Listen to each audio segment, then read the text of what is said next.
Seja bem-vindo, embaixador. Thank you, Sueli. Good evening to all. Thanks for the opportunity of having this conversation. I'll try in my comments to be brief so that we have sufficient time for the debate, which is the more interesting form of engagement. Sueli was very generous regarding my background.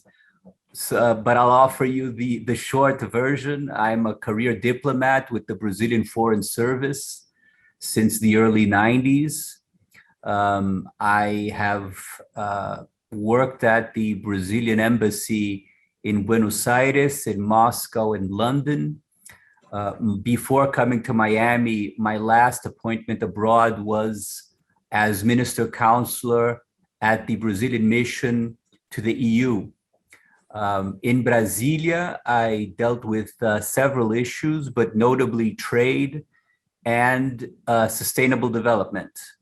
Back in the between 2007 to 2012, I was a negotiator in the climate change negotiations and other topics of the sustainable development agenda, ozone, chemical safety, sustainable patterns of consumption and production.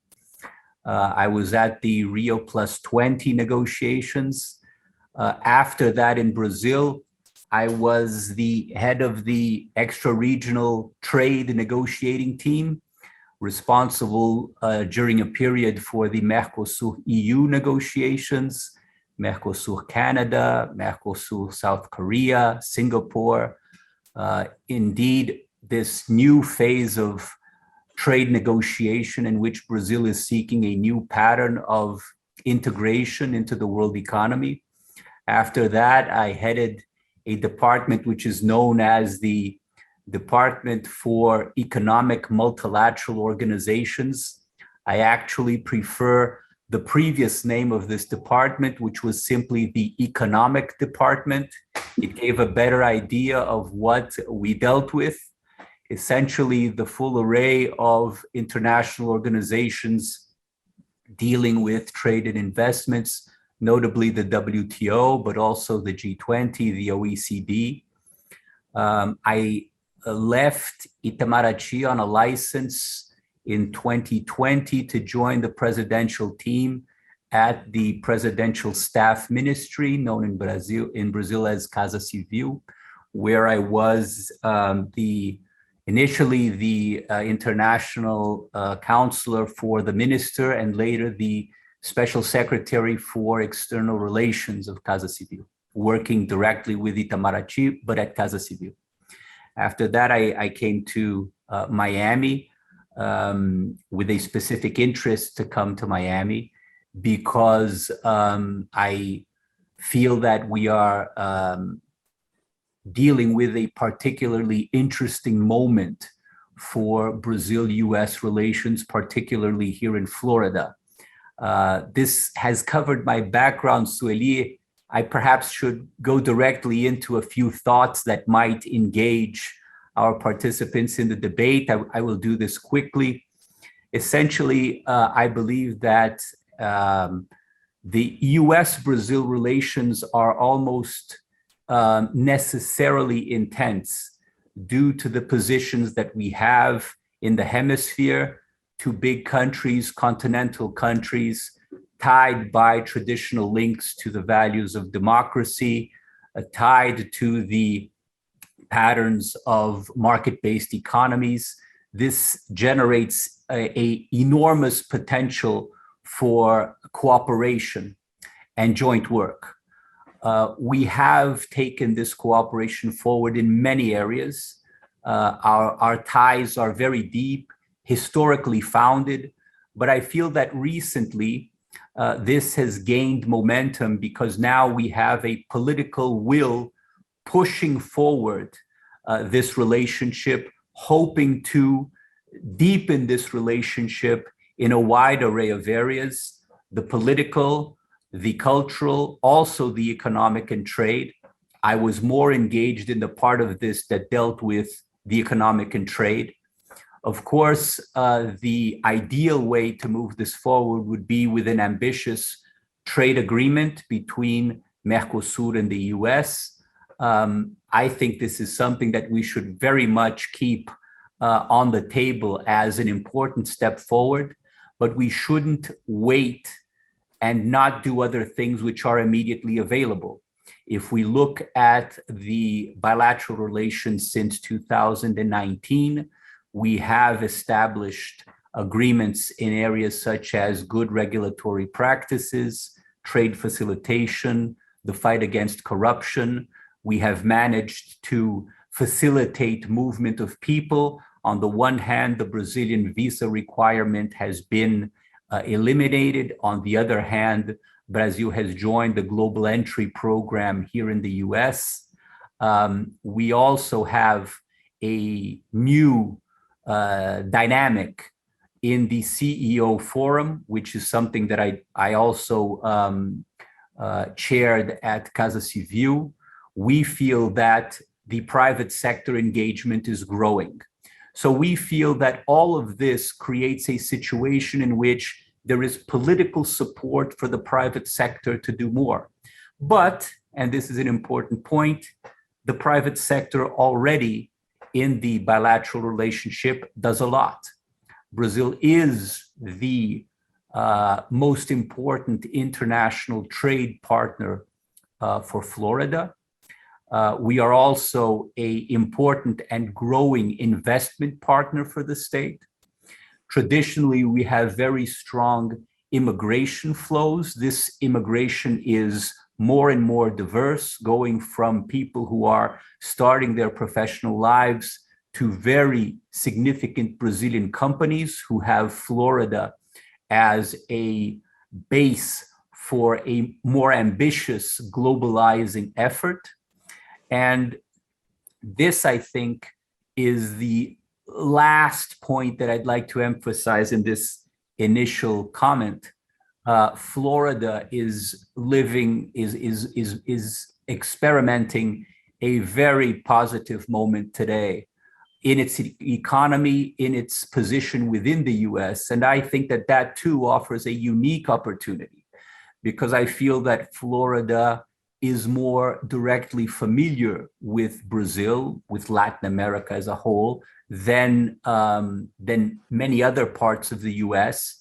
So as Florida grows within the US, so too familiarity with the region, familiarity with Brazil will have a stronger basis within the US. So I see engagement and the work of the Consulate General not only as important for Brazil, Florida, but for Brazil, US. Of course, the core business of the consulate is consular. It's offering the protections, the support, the aid for Brazilians, but we have a very strong agenda in trade promotion and cultural promotion. We hope to be able to explore the opportunities that we have in Florida thanks to its academic base. There are many areas of excellence in the state that we should try to work with. And that is the general picture of what we hope to achieve in our time here. Thank you, Sueli. There's a lot of synergy between the consulate, the Brazilian government, and the United States Trade and Development Agency. Gabrielle, to you.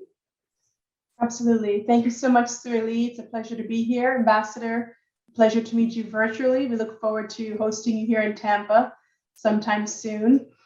Yeah, I have to say I was delighted hearing you speak and hearing that there's an emphasis in the consulate on trade and commercial ties. Of course, I work a lot with the embassy in Washington, but it's great to know that the resources are here in Florida now as well. So for those who may not be familiar, I'm the country manager for Latin America for the U.S. Trade and Development Agency. We are a federal U.S. funded agency, and we provide technical assistance and feasibility studies for infrastructure projects in emerging markets. So Brazil is one of our largest portfolios, and we focus on a few key sectors: transportation, ICT, energy, health, water, and in the environment. We also fund reverse trade missions, which are technical visits that we fund that bring delegates, let's say from Brazil, from both the public and private sector, to come to the US and see technologies, equipment firsthand, to meet with regulatory bodies and share best practices, and also to meet with multilateral and other financing entities. And I should mention the assistance we provide for feasibility studies are through grants. So they're at no cost to the public or private sector grantees. I know you mentioned working with the private sector, and that's really what we think is the nexus of our commercial ties, is helping move infrastructure projects forward in Brazil and in other markets, and also trying to engage US companies to participate in those projects. So that's a very brief overview, but wanted to let you know that I'm definitely here as a resource. If you have delegations coming into, even if it's to Miami, happy to come down and meet and share with either public or private sector entities about the tools that USTDA has to provide. I will note, I am going down to Brazil in a few weeks. We'll be organizing a workshop in Sao Paulo on 5G and next generation networks. And hopefully we'll sign some of these technical assistance grants in a couple of different cities throughout Brazil. So I'll turn it back to you, Sueli. One topic that is of great interest to Brazil currently is the ascension of Brazil, hopefully, to the membership of OECD. Brazilians are very excited about this opportunity, Ambassador. And we are, the Brazil-Florida Business Council, is closely watching the developments in regard to this possible membership of Brazil to the OECD. And we have here Leonel Nobre. Leonel, could you tell us about who you are? And, of course. Welcome, Leonel. That's a pleasure to be here, Ambassador. It's an honor and a privilege to meet you, Ambassador. I'm the lead Vice President of Tax for Latin America for Dell Technologies. I'm also based in Florida. I also live in Tampa. As a coincidence, it looks like everybody lives in Tampa, even though I also have a property. I also have a property in Miami, and I spent some time in Miami. But I think I'm a vice president of the Dell in the U.S. I'm the first Brazilian to become vice president at Dell, and I think that says a lot for the Brazilians that come behind me, because it's opening the door for Brazilians to become more well known. Actually, this week another Brazilian was also made vice president in finance. I'm very happy with that. But I think the OECD is critical for us because it'll help with our business. Brazil is a very important business for Dell in the region. Brazil is is the biggest country we sell into. We actually have a factory in Brazil. We have software development. We have over 5,000 employees in Brazil. So the OECD is super important because it's always more challenging for us as part of a global company to have more investments into Brazil, because the question that always comes up is, why is Brazil not part of the OECD? I'm in the area of tax, and the area of tax, the OECD helps with all these initiatives that we see. So that's something important. And I'm curious to know, Ambassador, and maybe you don't know the official answer, but in your experience, having been at the EU, being in other organizations, do you have any idea of what the Brazilian government expects in terms of timing of becoming a member of the OECD? Because my understanding, it's not something instantaneous. It's something that'll take time. It'll take work, and I'm here to support Brazil in doing that. So that's a question I have for you. Thank you, Lionel. And let me just, before I comment on OECD, get back to Gabriel's comment. Gabriel, you mentioned infrastructure as a point of focus. That in itself creates opportunities, because infrastructure is such a focus of the Brazilian government in terms of international investment. Many examples could be put forward, but one I'm sure you're aware, but it's always worth mentioning the effort that the government is putting behind road shows and getting information out on the investment partnership program. covering from ports to airports to railways to highways. Brazil is putting forward a portfolio of opportunities for international investment in infrastructure, which is quite unique historically of a country of this size putting so much on the table as opportunities for significant investment. The other point, which I think is relevant, is the area of water and waste management. The Brazilian new legal framework for water and waste management is, I think, a historic achievement in that it was so transformative in terms of how Brazil was looking at investment in these critical areas and how it looks at it now. And the essential change is the space that was open for the private sector in these areas. I think it's a good example of how Brazil sees critical areas in which you have significant social needs, not as areas that, because of this, should be more restrictive to private sector engagement, but because of the critical social need, the social priority of these areas, they should be more open to private sector engagement in order to increase the opportunities. So I hope you have tremendous success for your workshop in São Paulo on 5G. Please let me know if we could support contacts in Brazil regarding this. And moving to OECD,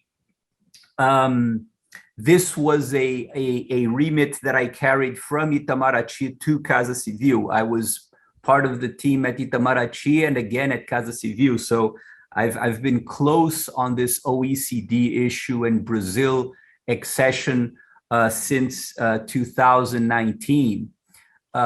This is enormously transformative because when the OECD deals with almost everything, it continuously increases its agenda. All of the key issues in economics, increasingly issues in the environment, labor standards, social concerns, health. It has become a reference of development of good policy far beyond trade and economics. The fact that Brazil, a country the size of Brazil, with the level of development of national policies that we have in all of these areas, the fact that we have presented our candidacy, the recognition of the value of the best practice sharing experience, the fact that we consider that these are, yes, relevant examples for the development of our own policies, that I think is truly significant. Brazil has been developing this relationship since the 90s, but before, Brazil would essentially identify specific areas where, due to a specific interest, you see an opportunity for engagement. This was the case, for example, with steel back in the 90s. Now you have a situation in which I want to engage on the full array of issues that the OECD is dealing with. Many of Brazil's policies already are strongly influenced by OECD debates. Just to mention one, education evaluation in Brazil, how you measure quality, that is strongly influenced by the OECD processes. The area that you work in, Lionel, tax, you know, this is one of the most sensitive areas for a country seeking to join the OECD. Brazil has a way to go, but we have already done so much in investment, so much in the codes. What we achieved recently in the new regulations regarding exchange, operations in foreign exchange, very significant, both in terms of opening and in terms of the principle of non-discrimination. So Brazil isn't changing. Brazil isn't going to join the OECD in order to change some of its policies. Brazil is engaging in reform already, and this goes in the same direction of the OECD. That is why we expect this to be a sustainable engagement, a sustainable increase of proximity, let's say. The question that you asked before, why not a member? I think this is a very good question. When I was dealing with this, I had another question, which is, now that Brazil wants to be a member, why isn't the OECD jumping on the opportunity? Because this is not only good for Brazil, this is very good for the OECD also, in terms of what role it can play globally. But very positively, now we are beyond the phase. We have received an invitation to initiate the accession process. US support for this was very important. It should be mentioned. Your question of time, well, typically, OECD accession is not a quick matter. If we look at some of the recent examples, I think that Colombia, in joining the OECD, it was something close to 5 years in total. We can expect Brazil to hopefully be quicker, because Brazil is so advanced in terms of already joining many of the instruments. As a non-member, Brazil has joined many of the OECD instruments, and we are one of the countries that has called for the greatest number of OECD studies on Brazil, from digital transformation to public sector enterprises. The OECD has studied Brazil, so there is a familiarity there. You wouldn't have to start studying Brazil from scratch. So I think that perhaps we will be able to do it a bit quicker, but I wouldn't go so far as to put out a guess at a number.